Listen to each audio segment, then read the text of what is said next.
Senhor presidente, nobres deputados e deputadas, povo brasileiro que nos assiste nesse momento através da TV Câmara.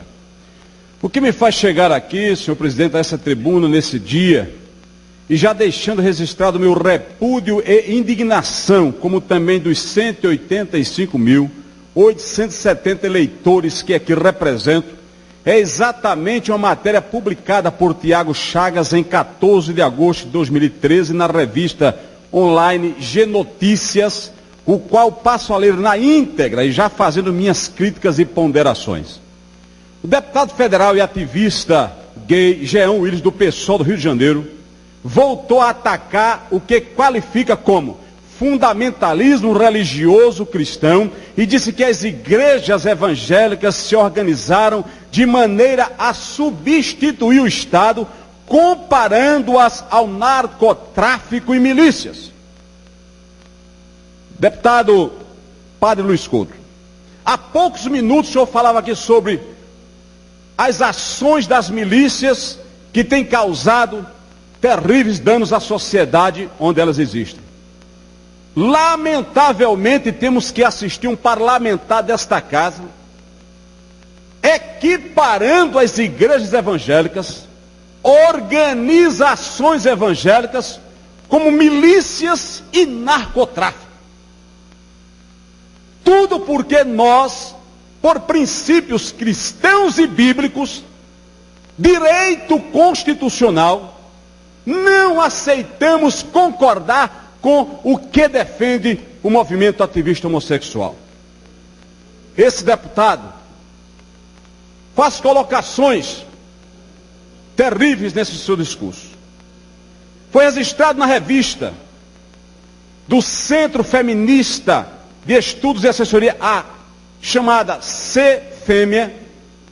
O deputado federal diz que o fundamentalismo religioso é uma ameaça às liberdades individuais, pois as lideranças religiosas pegam todas as frases, recomendações e prescrições éticas ao pé da letra, sem colocá-las dentro de uma perspectiva histórica.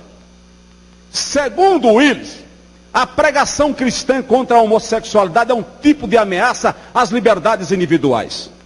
A gente pode materializar esse fundamento no Brasil, por exemplo, quando líderes religiosos tentam negar o direito das pessoas homossexuais ao casamento, com base no trecho do Levítico do Antigo Testamento que diz: não te deitarás com o homem como se fosse mulher. Eles não levam em conta que o Levítico era um código de ética de uma sociedade tribal e que essa exortação se resume à homossexualidade masculina, por exemplo. É o que ele diz. Prova a incompetência e incapacidade teológica dele, histórica, ao chamar as nações para as quais Deus se dirigia de tribo, sociedade tribal, tentando proteger discursos que afrontam a dignidade das igrejas do povo evangélico nesse Brasil. Tratando-se do Estado, esse deputado diz que se estende ao campo político a sua crítica, na qual as igrejas evangélicas têm aumentado sua representação, e diz que esse crescimento se deve à legislação brasileira, que, a seu ver, permite uma exploração comercial da fé, possibilitando supostos privilégios.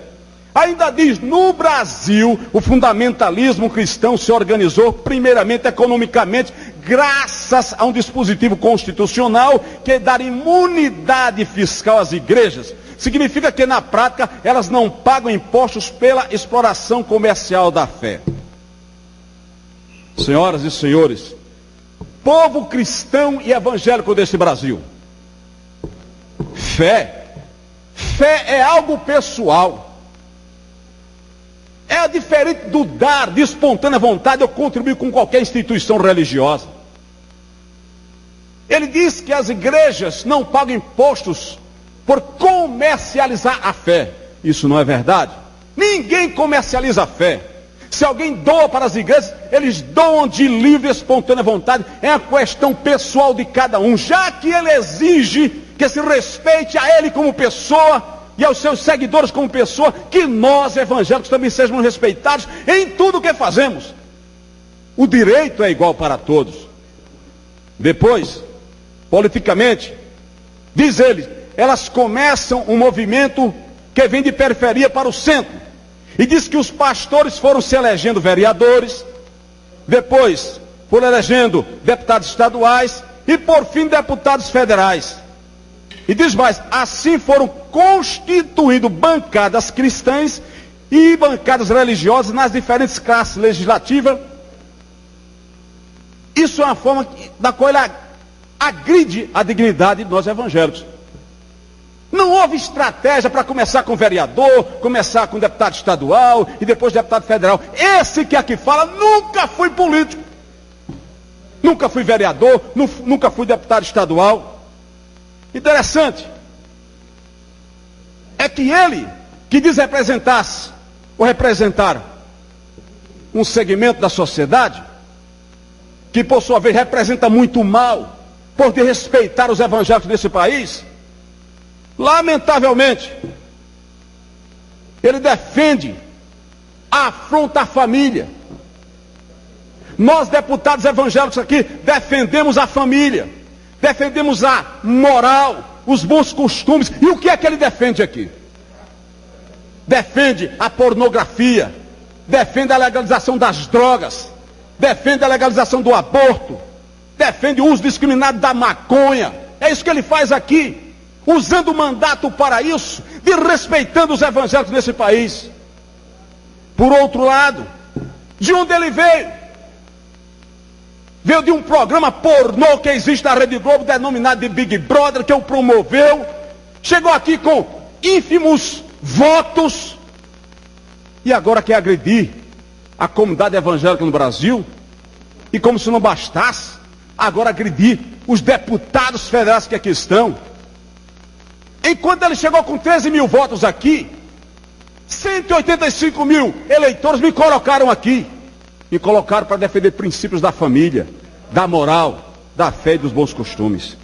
Ele ainda critica os trabalhos sociais desenvolvidos pelas igrejas, classificando-os de assistencialismo paternalista, e afirma que essas ações, que ao seu ver só são possíveis devido à ausência do Estado, estariam possibilitando o surgimento de um Estado paralelo. Quando o Estado se ausenta desses espaços, dá lugar para que embriões de Estado se coloquem no lugar. Daí vem o narcotráfico, as milícias e as igrejas. Brasileiros e brasileiras, evangélicos deste Brasil, vou repetir. Diz ele, daí vem o narcotráfico, as milícias e as igrejas. Milícias, narcotráficos, equiparar igrejas, as milícias ao narcotráfico. Isso é um desrespeito. Isso é uma falta de consideração. Ele deveria ter, pelo menos, um pudor de não colocar o nome igrejas na sua boca podre, que desrespeita a sociedade cristã deste Brasil. Queria que ele estivesse aqui para me ouvir, mas eu tenho certeza que ele vai ver através da TV Câmara. Vão mostrar os vídeos para ele, que mostre. Ele precisa saber que aqui tem deputado que não tem medo das afrontas deles, das ameaças dele, que respeita a sociedade, mas que existe também respeito. As igrejas brasileiras, que ele acusa, que se utiliza de benécias do Estado. Me prove que as igrejas recebem. Eu faço parte de uma igreja que hoje tem 1 milhão de membros no estado de Pernambuco, presidida pelo pastor Ailton José Alves. Uma igreja que presta um relevante serviço à sociedade. Faz o que uma pessoa da qualidade desse deputado não faz e nunca vai fazer. E lamentavelmente, senhoras e senhores, dizer que nós estamos atrás de benesses do governo, que nós estamos sendo fortalecidos pelos cofres públicos, isso é mentira. As igrejas sobrevivem das doações, dízimos e ofertas voluntários, não são obrigados, que os seus membros o fazem. E assim as igrejas prestam um relevante serviço à sociedade. A igreja que eu faço parte cuida de 4 mil crianças todos os dias, filho de pessoas pobres, de manhã e à tarde, tempo integral, sem receber um centavo do erário público. Trabalhamos na recuperação de dependentes químicos sem receber um centavo do erário público. Isso é investido pela própria igreja através dos dízimos e ofertas. Não recebemos nada de governo. Não somos parasitas, como ele disse. Um dos projetos apoiados pela bancada evangélica, que ele critica, chamado Estatuto Nascituro. Vem uma crítica terrível. Dizer que nós estamos apoiando, na base do Estatuto Nascituro, a questão da violência sexual contra as mulheres. Porque ele defende o assassinato com espírito miserável, rodeando de matança de crianças inocentes. Ele defende o aborto. Defende que a mulher que foi vítima de estupro, ela aborte. Mas no Estatuto Nascituro, nós evangélicos não concordamos com isso. Pedimos respeito àquelas mulheres que querem ter o seu filho. Aquela mulher que está gerando a criança e ela quer ter. E por ela não ter condição, não se sabe quem é o pai para ter responsabilidade. Foi votado nesta casa, no Estatuto Nascituro, um apoio do governo, que é a responsabilidade da segurança pública do governo, de uma pensão para esta mãe que honrosamente, heroicamente quer ter o seu filho. E agora, os evangélicos são acusados aqui de que estamos apoiando uma chamada miserável. Esta é a colocação que ele fez, é o que eles fazem, o movimento ativista homossexual, de bolsa estupro, e dizem que nós estamos defendendo o estupro no Brasil. Gostaria de poder chegar aqui e retirar todas as palavras que eu estou dizendo, se fosse provado o contrário. Mas lamentavelmente outros discursos em muitos lugares têm provado o absurdo das afrontas desse cidadão que não respeita os evangélicos no Brasil. A bancada evangélica e todos nós que aqui estamos precisamos ser respeitados. Precisamos entender que o que este cidadão quer é badernar, é bagunçar a moral deste Brasil. Está aí lutando por um projeto da legalização da profissão da prostituição no Brasil, que nada mais é do que tentar legalizar também, ou empurrar para frente, ou fazer piorar o tráfico de pessoas humanas na área sexual. Se a indústria do sexo está bancando ele aqui, se a indústria do sexo incentiva a defender esse projeto aqui, ele deve saber que nós estamos lutando. Como eu fui o relator do projeto, ele brigou para tirar mais uma comissão, para que a comissão especial, para que seja tirada uma comissão ao seu bel prazer aqui dentro, e nós vamos estar falando com a presidência dessa casa. Eu vou exigir, usar todos os meios, eu quero participar desta comissão, porque já apresentei o meu parecer, e ele tem que ser também discutido. Nós não vamos aceitar imposições dessa natureza aqui nesta casa. Respeitamos todas as minorias, consideramos a todos, mas exigimos, senhoras e senhores, respeito. Esse projeto que ele defende é uma afronta. Como se não bastasse estar lutando aí pela redução da menoridade sexual, o chamado estupro vulnerável de 14 para 12 anos, isso é uma pré-legalização da pedofilia no Brasil. A indústria do sexo está aí querendo explorar as nossas crianças e adolescentes. Querem uma legislação que lhes favoreçam, mas nós estamos aqui como atalaias. E eu quero dizer para todos que nos colocaram aqui em Pernambuco, dizer para todo o Brasil, aqui tem homens que se preocupam com isso. E para encerrar, senhor presidente, me dói quando ele defende a legalização da profissão da prostituição. E um dia ele disse aqui, está gravado nos anais desta casa, senhor presidente, que 60% dos deputados aqui usam os serviços desta. Isso é o cúmulo do absurdo, isso é um desrespeito aos deputados que aqui estão, cidadãos de bem, pais de família, e ele querendo colocar os deputados como prostitutos e adúlteros, podres, sujos, como ele é. Ele não tenta nos equiparar à sua podridão. A vida dele é dele, ele faça o que quiser, mas não venha nos equiparar.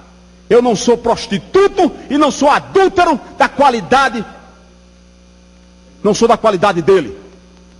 Estou dizendo aqui, ele pode ouvir esse discurso, eu sei que ele vai vir aqui falar, pode vir, e repito, senhor Jean Willis, não tenho medo da sua pessoa, e nem de suas ameaças, e nem de seus comparsas.